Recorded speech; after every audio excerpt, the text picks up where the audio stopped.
Président. Très bien. Madame la Présidente de la Commission. President of the European Commission, Vice Presidents, Commissioners, colleagues, we're very happy to welcome you today on the occasion of your trip to Paris, which marks the official opening of the French presidency of the Council of the European Union. Please accept my apologies for not being physically present. I'm present in my heart and spirit, but COVID-19 will keep me removed from the National Assembly for a few days still. This is a crucial moment for us. Before we receive our colleagues from the 26 member states at the various conferences we're going to organize. This is an important, uplifting and promising moment for us. We face the challenge of the pandemic, and the world is less and less stable. Against this background, Europe has broken many taboos and done some fresh thinking in order to face up to the challenges it has. The European Union is aware of its strengths and vulnerabilities and wishes to adapt its model today in order better to respond to the aspirations of European citizens. And that is the meaning of the slogan, Power, Belonging, Recovery, chosen by France for its presidency. Power. Why? Because our union should not be frightened anymore of being sovereign, of protecting its borders, of developing a genuine defense strategy. Loyalty and reciprocity have to be, or fairness and reciprocity are required in international trade relations. We're the first continent of the world to aim for carbon neutrality by 2050, so we can be proud of being in the global vanguard in the fight against climate change. With digital legislation as well, which we hope will be adopted soon, thanks to this, the European Union will have its own framework for responsibility which will apply to the major platforms, a framework which corresponds to our values. We need a model of regulation which will preserve competition and will counteract hatred online. And we shall be promoting a new model of growth, focusing on innovation in order to promote a green and digital transition. That is the prospect. Our first interparliamentary conference in Toulouse on the 7th of February will focus on digital and space challenges. Belonging, secondly, belonging.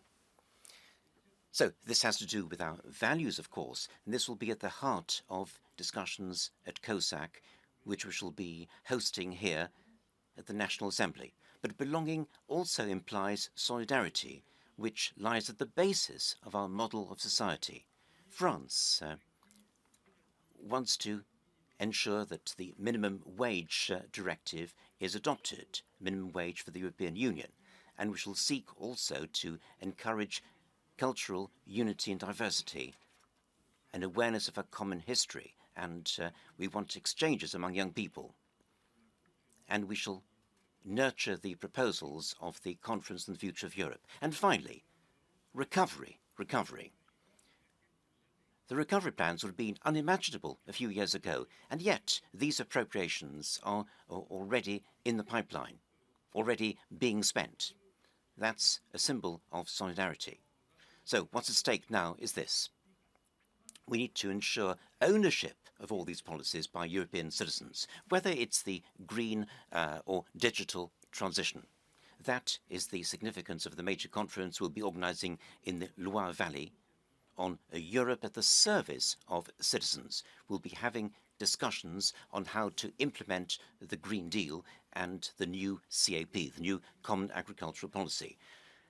Ladies and gentlemen, you will have understood that here in the National Assembly there are MPs who are determined to make the European Union progress, and that is why we attach particular importance to your visit, and we are extremely pleased to welcome you here. Thank you very much. Merci beaucoup, Monsieur le Président. Thank you very much, President, Vice Presidents, Committee Chairman, ladies and gentlemen,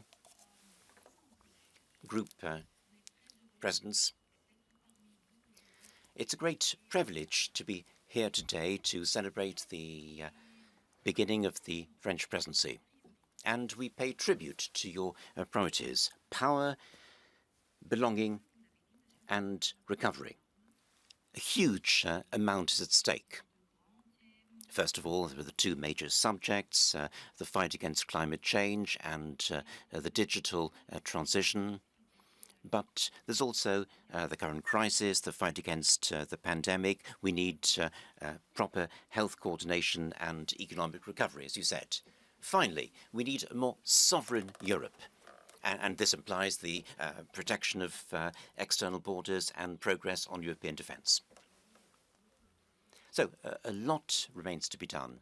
We have a lot on our plates, and I rely on the political clout and experience of France, one of the founding members of the European Union.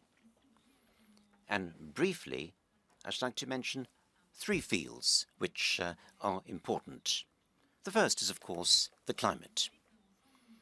As you know, together we've set climate targets for 2030 and 2050, which we can be proud of in our relations with the rest of the world. And we're in the vanguard here. We have a law on climate targets.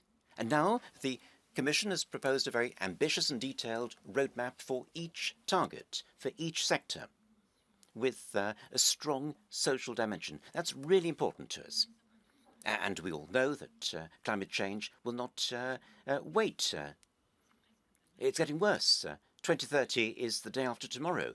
So our roadmap has to be in place in good time in order to buttress our commitment, which is why we count on the French presidency to make progress on the Green Deal so that our European citizens obtain what they are demanding.